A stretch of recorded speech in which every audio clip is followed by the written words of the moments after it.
Hi, good morning sa inyo. Good afternoon. Good evening. Good day kung nasa mga parte kayo ng mundo at welcome sa panibagong vlog. So, Saturday ngayon. Nagkaroon ng pasok si Basti. May pasok siya ngayon. Imbis na magpupunta sila ng market ngayon, pupunta siya sa school. At mamayang hapon naman, may laro na naman siyang basketball. Busy si Bunso ngayon. Mamaya tanong natin kung magkano ba yung pupustahan namin. Sapatos lang kami. Hatid namin siya. Dadalhin na rin namin si Posty, yung aso namin sa labas para okay na. Diba? All goods na mamaya. Dami namin lakad ngayon. Busy ngayon, busy. Ayan, busy na si Mrs. Morning. Morning! Morning. Si Kuya tulog pa yun. Ayun, okay na. Hindi ko alam kung ulan na naman. Ulimlim lang siguro. Pero hindi pa umuulan. Tara. Kaya ng bag mo. Ha? Wala kang laman ng bag mo? Bakit? Naulan. Bibili muna ng umagahan si Basti. Dito. Ano yan? Magahawak dyan.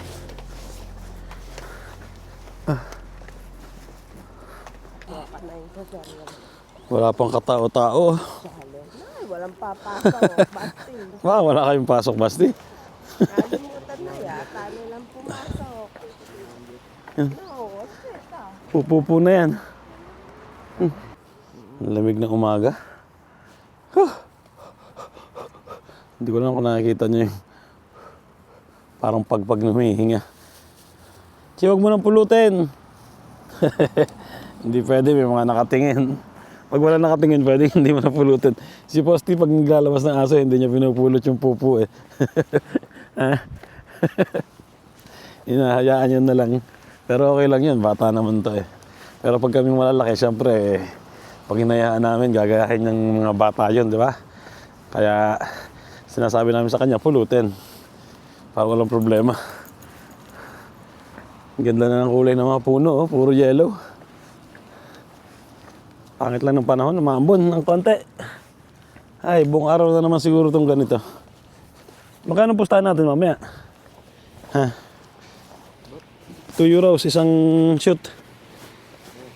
Bale, 1 euro, isang point na. Dito tayo. Yan yun yung pustahan namin mamaya. Bale, ayun nga, isang point, 1 euro. Pag nakashoot siya, ibig sabihin nun, 2 points, di ba? 2 euros yun. Tapos pag free throw, ibig sabihin nun, 1 euro kada isa. So, maganda tayo, Basti. Pag naka 3 points ka, 5 euros. Oh. Ha? Subukan mo. Pro ba? Tiyan na to, ang ganda ng daan ba to? Bulaklak, ang ganda.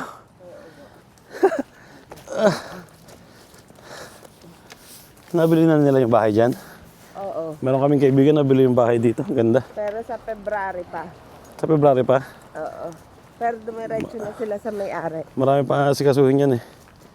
Ganon dito, pag bibili kayo pala ng bahay, isang tip ko sa inyo. Huwag na kayong dumaan sa agency. Kasi malaki lang yung babayaran nyo rin doon. May 3,000 euros din eh. 5,000. 5,000 ba? Oo. Kung sasakali, rumekta na kayo dun sa may-ari. Kasi sa amin, daming binayaran namin sa agency. Tapos nagbayad din yung may-ari ng bahay, nagbayad din ng agency. Halos 8K yata ang kinita sa amin ng agency nung bumili kami ng bahay. Kasama yung may-ari ng bahay din, yung una. Ano sabi mo? Payag daw yung may-ari na i-diretso na sa kanya dahil magbabayad din siya sa agency. Oo, magbabayad nga sila doon. Komodo sa kanila parehas. Ayun, pag kayo kukuha ng bahay dito, huwag na kayong dumaan pa ng agency. Pero kagandaan lang sa agency, sila na nag-aayos Certo. ng mga papeles. 7:50 na, Basti. Pero pag may oras ka naman para mag-ayos, huwag ka nang dumaan ng agency. Kami kasi ni Mrs. puros may trabaho kami, kaya nag-agency kami. Yun lang. Lapit na kami sa school. Ang gaan ng bag ni Basti ngayon eh. Kadalasan ng mga bag ng mga bata dito. Kumbaga, grade 2 pa lang, punong-puno ng libro. May pasok. Pero ngayon, dahil siguro Sabado, Media. pero yung normal na araw, punong-puno ang bag nito. Skola. At ang bigat. Ciao, Basti. Ciao. Ayan, ang school ni na Basti. Nasa likod namin, nahatid na namin si Basti. Umagahan lang kami sa bahay, tapos bili kami ng tanghalian.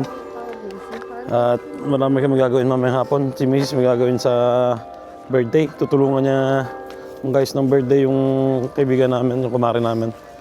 At kami ni Basti, nung bunso, ay pumunta sa basketball. May laro siya. So, super busy, di ba? Sarap maglakad.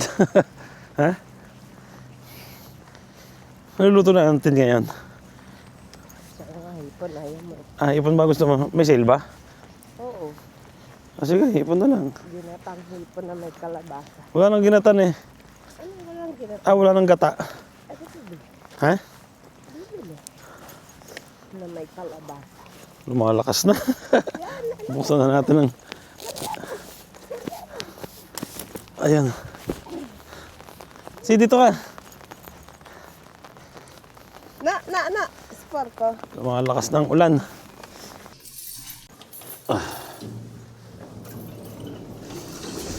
Dito na kami sa bahay. Luto naman ang umagahan. Noodles kami ngayon. Para saktong-sakto sa malamig na panahon. Chi? Chi? Oo.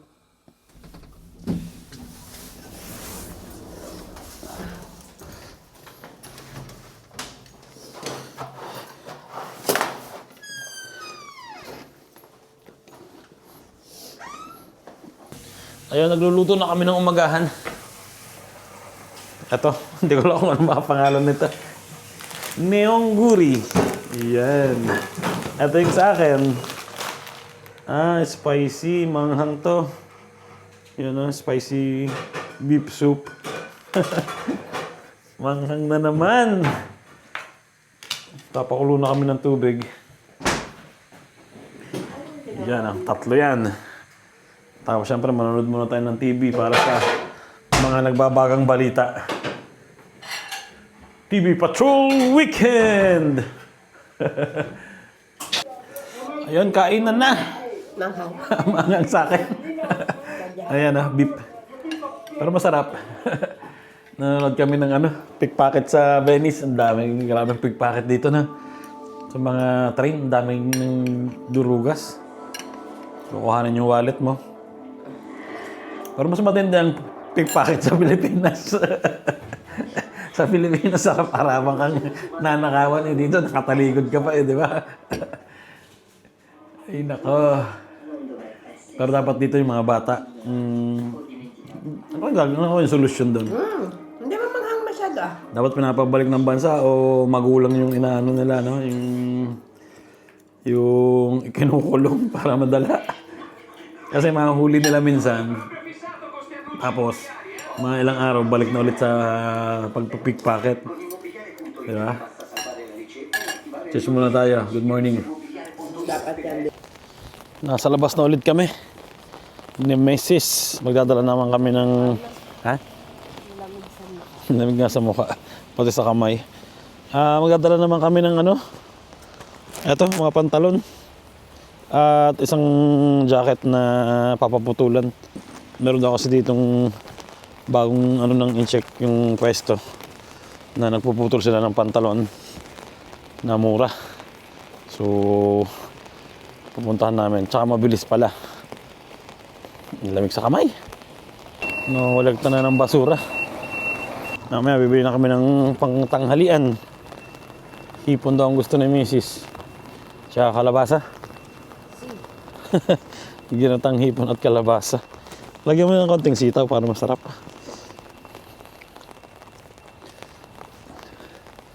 Lakad-lakad ng konti, di ba? Exercise din. Pero malamig. Nadala na namin yung tatayin tsaka puputulan na pantalon. Bili lang kami ng gata dito sa aming binibilang ng bigas. Magagata si Mrs. Hipon.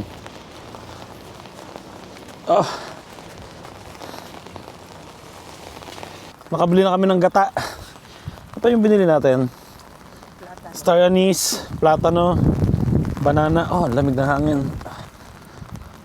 Punta naman kami sa isang supermarket na malaki para bumili ng hipon, kalabasa, tsaka konting sitaw siguro para sa ginatang hipon. Sarap yun. Ay, magpahinga.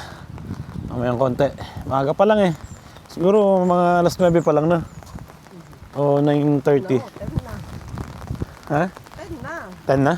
Late na rin pala. Kala ko naman mga lang, 9. Pero okay lang. 10, maaga pa rin. Walang katao-tao dito. Ulit tayo. Kami lang yung naglalakad dito. Ingat-ingat, Chi. Madulas, ha?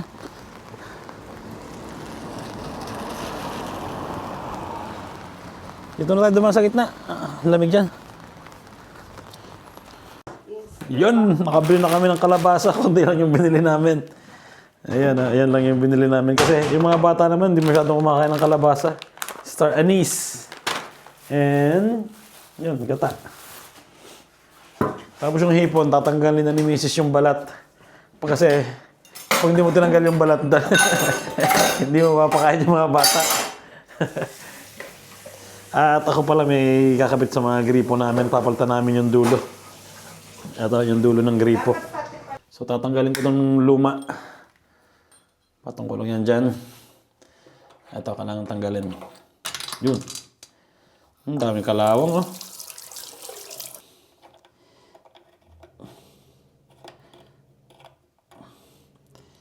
Parang baligtad siya. Hindi ko may lagay. Yun, okay na. Boom. Yun, oh. Taas natin konti. Okay na. Ito naman. Sa maliit na banyo. May lababo rin kami kasi dito. Ito yung pinakagusto kong lababo para pag maglalaban ng mga sapatos, okay na okay, di ba? Ayan na. Tsaka pag maliligo si Posty, kasya dito. Nalagay ko na to.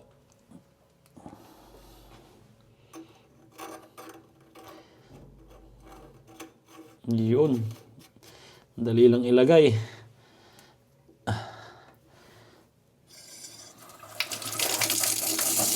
Yun. Okay na ulit, di ba? Kasi dito ang gripo, pag hindi mo nilagyan ng filter, parang may kalawang. Kaya palaging dapat may filter. Tsaka mura lang naman yung pag pinalitan, diba? Medyo madilim dito sa amin. Tsaka walang araw ngayon eh.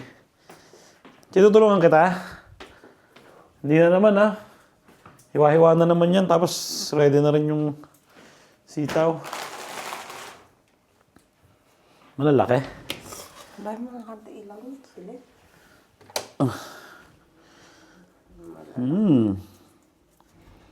Tinanggal na ni Mrs. ang balat. Kain na, tanghalian. Sarap ng niluto ni Mrs. Amoy na amoy eh. Ayan ah. Healthy. Hipon, kalabasa, tsaka sitaw. Kain na. Thank you, Lord. Lamig ngayon. Nag-i-snow daw sa sentro. Mag-snow bukas pag natin, part-time natin. Habang nanonood ng Kong TV. Napakain pati si Basti ng gulay. Hindi kumakain ng gulay itong batang to. Ayan. Tapos yung hipon talop na. Wala na siyang balat. Tinanggal na ni Mrs. Maaga pa lang umuwi si Basti ngayon sa bahay galing sa school. Sinundo na ni Mrs. kasi meron siyang basketball mamaya. Masyado siyang mapapagod eh. At least Ngayon, makapagpahinga pa siya ng konti. So, bago maglaro, kung hindi namin hindi kakunin ni Mrs., wala na siyang oras para makapagpahinga. Kaya, sinundo na. Susunduin sana namin nakatulog naman ako Kaya si Mrs. na lang sumundo. So, yun. Sarap. Sarap ng ginatang kalabasa. Hipon. Mamaya punta naman kaming birthday ng aming inaanak. Ay, ready na kami. Dito ka muna, okay? Mamaya dadaling kita sa labas pagkabalik namin. At si Mrs. pumunta siya dun sa birthday yan at tutulungan niyang mag-ayos dun sa reception. Tapos kami ni Basti, punta kami sa basketball niya. May laro siya. Yan, ready na rin siya. Ay, grabe, ang lamig ngayon. Si Mrs. parang Korean, no? Ano sa'yo?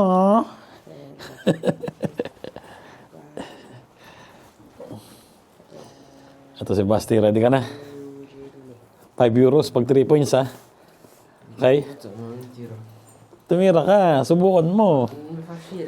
Ha? No. Subukan mo lang. 5 euros. Pag naka 3 points siya, di ba? Kung Stephen Curry ka, ang dami mong pera.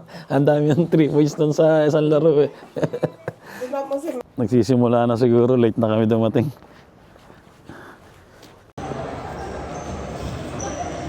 First 5.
Tapos na ang laro ni Basti. Ang ganda ng nilaro, oh. Panalo sila. 111-30. Pero hindi ko lang kung ilan shot dito. Hindi ko matandaan eh. Siguro mga 6. Ilan? Dopo siamo a vedere la classifica. Ang dami ng pera nito.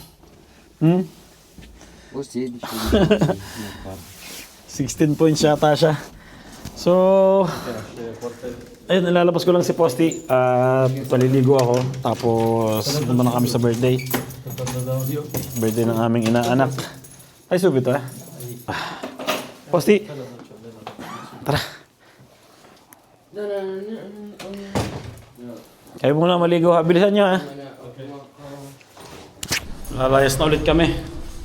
Punta naman kami sa birthday. Hindi ko natingnan kung ilang points ni Basti. Busy eh. Ha? May 16 euro ka sa akin. Panalo. Ha? Kailan ko bibigay? Sa Pasko na?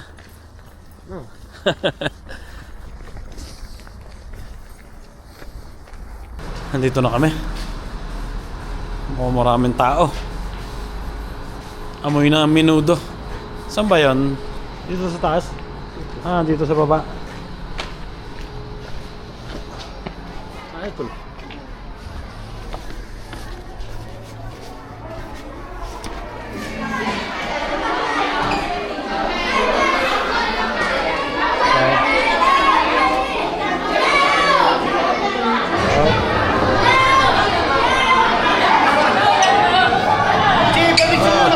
Bravo ragazzi. Ben.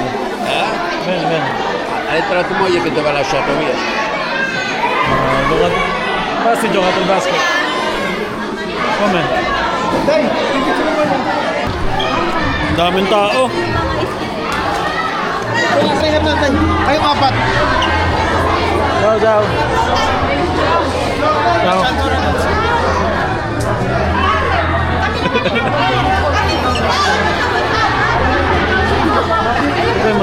Cosa di Lidl?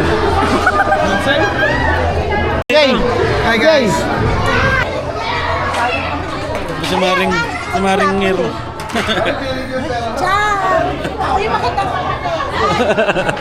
Ito mga tropa natin dito. Ay, hello. Sabi pa naman na yung teacher? Oh, Gio! Huwag niyo pero presko natin, so puro naman kina. Pero Wala ka na eh.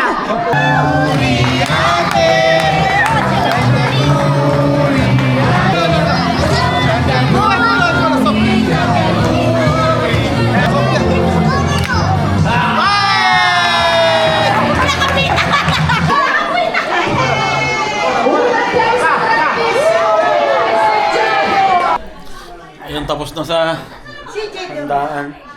Wala. Andito kami ngayon sa bahay ng Parin Jeff. Ha? Ang kumare, ang pare. Ciao, Ciao, Robby. come sta? Dopo whiskey. Whiskey dopo eh. Ano, may dala pang ano, maniyan. Ikaw doon ka, maglaro ka doon. Prosciutto. Prosciutto.